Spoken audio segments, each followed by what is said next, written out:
আসসালামু আলাইকুম। আমরা এখন দেখব মিক্সচার চ্যাপ্টারের একটি অঙ্ক। প্রশ্নে বলা আছে in a 250 liter of a mixture of milk and water is X%. The milkman sold 50 liters of the mixture and replaced same quantity with water. If the percentage of milk in final mixture is 64%, then what is the percentage of milk in the initial mixture? অর্থাৎ বলা আছে প্রশ্নে 250 লিটারের একটা milk এবং ওয়াটারের mixture রয়েছে, যেখানে পানির পরিমাণ হচ্ছে X%।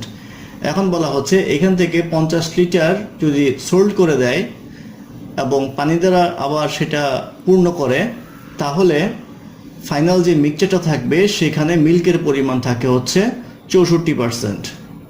জিজ্ঞাসা করা হয়েছে যে প্রথমে মিল্কের পরিমাণ কত ছিল, অর্থাৎ প্রথমে যে 250 লিটার ছিল সেখানে দুধের পার্সেন্টেজ কত ছিল সেটা জানতে চাওয়া হয়েছে। তো আমরা অঙ্কটা বোঝার চেষ্টা করি। বলা আছে 250 লিটার্স ছিল মিল্ক আর ওয়াটারের মিক্সচার।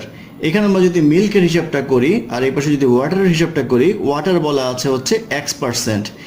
X% বলতে বোঝায় হচ্ছে X/100। আর যদি এখানে মিল্ক হিসাব করি তাহলে আসবে হচ্ছে 100 মাইনাস X/100। এর কারণটা হচ্ছে আমার যদি 100-র মধ্যে X/100 হয় ওয়াটার, তাহলে মিল্ক হবে 1 মাইনাস X/100, অর্থাৎ এই ক্যালকুলেশনটাই আমাদের ওখানে দেখানো হয়েছে যে 100 মাইনাস X। এই পার্সেন্টেজটা হবে হচ্ছে আমাদের মিল্কের পার্সেন্টেজ। এখন আমাদের টোটাল কোয়ান্টিটি হচ্ছে 250 লিটার। যদি 250 লিটার হয় আর এই পার্সেন্টেজ মিল্ক হয়, তাহলে মিল্কের পরিমাণ হবে এটার সাথে 250 আমরা গুণ করলেই বের হয়ে যাবে। আর ওয়াটারের কোয়ান্টিটি হবে হচ্ছে এই X/100, এটার সাথে 250 গুণ করলেই হবে। তো এখানে আমরা যদি করি তাহলে পাবো 2.5x লিটার, আর এটা যদি করা হয় তাহলে পাবো হচ্ছে 2.5 ইন্টু 100 মাইনাস x লিটার। এটা হচ্ছে মিল্কের পরিমাণ, এটা হচ্ছে ওয়াটারের পরিমাণ এই 250-এর মধ্যে।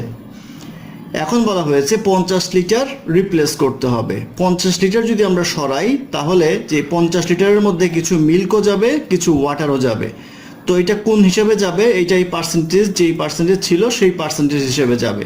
তো সেই পার্সেন্টেজ হিসেবে গেলে আমাদের যে 50 লিটার আছে, 50 লিটারের মধ্যে মিল্ক থাকবে কতটুকু? মিল্ক থাকবে হচ্ছে 100 মাইনাস X/100। আর ওয়াটার কতটুকু থাকবে? ওয়াটার থাকবে হচ্ছে 50 ইন্টু X/100।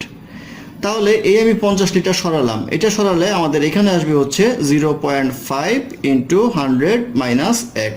এই পরিমাণ দুধ সরবে 50 লিটারের মধ্যে, আর এখানে 0.5x অর্থাৎ এই পরিমাণ পানি সরবে এই 50 লিটারের মধ্যে। আমাদের যেহেতু দুধের কথা বলা আছে, সেই ক্ষেত্রে পানির ক্যালকুলেশন না করলেও চলবে। এবার প্রশ্নে কি বলা আছে? প্রশ্নে বলা আছে যে if the percentage of milk in final mixture is 64%, অর্থাৎ এই রিপ্লেস করার পরে যে ফাইনাল মিক্সচারটা হবে, অর্থাৎ রিপ্লেস করলাম হচ্ছে আমাদের ছিল এইটা, বাদ দিলাম এইটা, তাহলে আলটিমেটলি থাকবে হচ্ছে 2.5 ইন্টু 100 মাইনাস x মাইনাস হবে হচ্ছে 0.5 ইন্টু 100 মাইনাস x। এই হচ্ছে আমাদের 50 লিটারের মিল্কের কতটুকু অংশ চলে গেল সেটা আমরা দেখলাম। যেহেতু আবার পানি দিয়ে আমরা রিপ্লেস করব, অর্থাৎ এর সাথে আবার 50 লিটার পানি মিশাবো, সেই ক্ষেত্রে দুধের উপরে কোনো রিফ্লেক্ট করবে না ওই 50 লিটার। এটা সমান সমান বলা আছে হচ্ছে total 64% of total mixture. 64% of হচ্ছে টোটাল হচ্ছে আমাদের 250 লিটার, অর্থাৎ 64% অফ 250 লিখলে চলবে।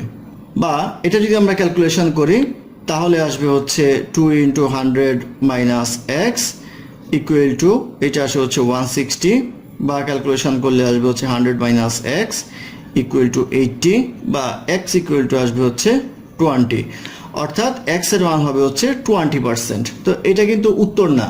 যে কোনো প্রশ্ন পরীক্ষা দেওয়ার আগে আপনারা খেয়াল রাখবেন যে যে বের হলো সেটা এবং প্রশ্ন কি জিজ্ঞাসা করা হয়েছে সেটা। প্রশ্ন জিজ্ঞাসা করা হয়েছে what is the percentage of milk in the initial mixture, এটা কিন্তু বের হয়েছে এক্স, অর্থাৎ ওয়াটারের পার্সেন্টেজ। তাহলে মিল্কের পার্সেন্টেজ কত হবে? পার্সেন্টেজ অফ মিল্ক হবে তাহলে 100 মাইনাস 20 ইকুয়াল টু আসবে হচ্ছে 80%, অর্থাৎ মিল্কের পার্সেন্টেজ হবে হচ্ছে 80% ইনিশিয়াল মিক্সচারে, অর্থাৎ 250 লিটারের মধ্যে মিল্ক ছিল হচ্ছে 80% জেনুইনলি। সেক্ষেত্রে 80% হবে এই প্রশ্নের উত্তর। ধন্যবাদ আমাদের সাথে থাকার জন্য। আমাদের চ্যানেলটি ভালো লাগলে অবশ্যই সাবস্ক্রাইব করবেন, লাইক, কমেন্ট এবং শেয়ার করবেন, এবং অঙ্কে কোনো সমস্যা থাকলে আমাদের কমেন্টে জানাবেন, আমরা চেষ্টা করব ডেসক্রিপশনে তার সমাধান দেওয়ার জন্য। ধন্যবাদ।